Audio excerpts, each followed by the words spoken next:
welcome back to my channel. This is the fourth tutorial in our introduction to decorator series in Python. So in the last tutorial we talked about how to actually use the decorators to modify the input functions. In today's tutorial we're going to go over how to use multiple decorators, like how to do decorator overstacking. Okay, it's called as decorator overstacking. I'll explain to you why some books call it like that. So in the last tutorial we have just run. If I run this right now, if I call this, what we simply get is that we modify our say hello function to return to hello in uppercase. Okay, so now let's actually add to it some more strings. Okay, that's what I have told you in the previous tutorial to try to do. So I'm going to do it today in this tutorial by using another decorator, so you can see how multiple decorators can be applied. So before we get to that, let's just change the name of this. So let me just call it upper. So let's call it upper decorator. So we just change the name over here also, upper decorator. Okay, so let's go ahead and actually create another decorator down here. So just simply def, and then we'll call it add underscore decorator. Like to take in a function, or decorator taking a function. So we'll call it func, and then it's going to return to us. Since we're going to be modifying it, we're going to be using a wrapper class, so it's going to return to us a wrapper class. So let's just go ahead and actually define that wrapper class here. Wrapper, and then what this wrapper class will do is that it will just simply return. It's going to return to us. It's going to call the func, and then it's going to return to us a string. So to that string we're simply going to add to it world. Okay, so we're just taking hello, which is going to be returned to us by our inner function, say hello, and then we're going to add to it world. Okay, that's what we're going to return, and then at the end of the day we'll return that wrapper function. Okay, so now let's see what we want to do. So what we want to do is that we want to first take the string that we return by say hello, we want to add to it world. Okay, so it's be hello and then plus world, and then we want to change all of that to uppercase. So what we can do, it's called decorator stacking. So what decorator stacking is, you can think of it like a stack of things, right? Like if you are familiar with a stack data structure. So what comes in first will be removed first. Okay, so think of it like a FIFO queue, first in first out queue. So what will be at the bottom of the stack will be what will be executed first. Okay, so in here I'll input in our new decorator, which will just be add decorator. Okay, so the add decorator will be executed first, and then this is the add decorator will be executed first, and then the upper decorator. Okay, so we start from the decorator at the bottom, moving upwards. Okay, so that's what we mean by decorator stacking. So that's what some books refer to it as decorator stacking. So what you're going to do, if you run this right now, let's just see if what we get. So we get hello world. Okay, now you can see there's no actual space over there, so let's just give it a bit of space there. Let me run this again, so you can see we get hello and then world. Okay, so what happens is that first the add decorator gets called, and the hello world gets passed in. So we call it, which returns to us hello.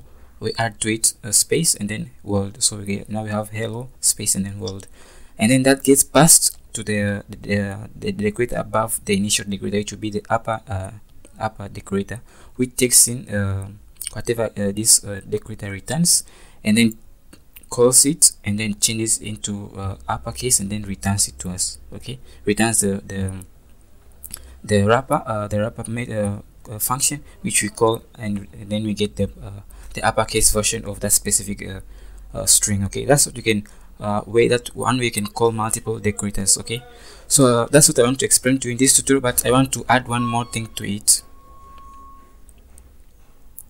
I want to add one more thing to it, and this would be I told you that there are two ways that we can call decorators, by using the manual way or by using the add symbol way. So let me just comment this out, then I'll show you what I actually mean.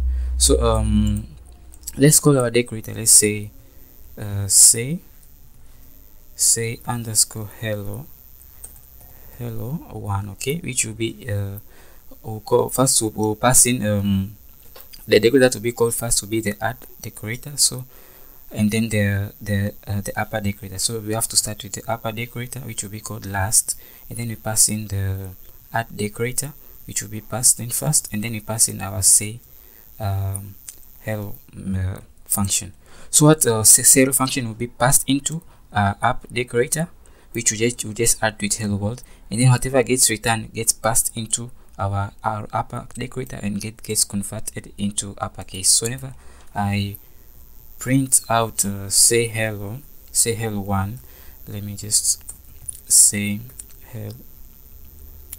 hello 1, and then whenever I run this, let's see what we get. I actually have to call this, so let's run this, and then let's see what we get. We'll get the same output as before, hello world in uppercase. Okay, so that's one way you can call multiple decorators using the manual way. Okay, well, you start by the decorator to be called the last should be at the outer part most. Okay, so I hope you understand that. Now I told that there's a difference between the manual way and by using the add symbol syntax way. So let me explain to you what that does right now. So whenever I print this, I print hello world, and first let's just run this hello, say hello. So I told that whenever I use the manual way, when you say when you use the manual way, you are able to access the input function. In this case, it will be our say hello function without any modifications. Okay, so whenever I run this right now, we should get just hello without any modifications. But whenever I comment this out and I uncomment the add symbol way, and I run, I call again our hello input function, you can see the results are actually different, but mean that when you use the decorators add symbol syntax, you can see that the modifications are being applied. But if you use the manual way, you are able to call the input function without the decorators being applied. So it depends on your use case. If you want to be able to call the input function without modifications within certain times, or be able to always call it with modifications, then you can decide whether to use the manual way or the add syntax way of decorating our function. So I hope that makes sense. So that's what I want to explain to you in this tutorial. You can go more into this. You can actually check this out, check it out, do a lot of practices, and try to write more modifying decorators to see the different effects of this. So guys, that's what I want to explain to you in this tutorial. I hope you now know the difference between using the manual way and using the add symbol way, and how you can be able to call multiple decorators by using the add symbol and by using the manual way. So the thing to take away from it is that whenever you're using the add symbol, the decorator at the bottom gets called first, and then it moves way up that way. Okay, so thanks for watching, guys. If you want more content like this, please subscribe to my channel and hit the notification button so that whenever I upload future videos, you'll be the first to be noticed, guys. Thanks for watching.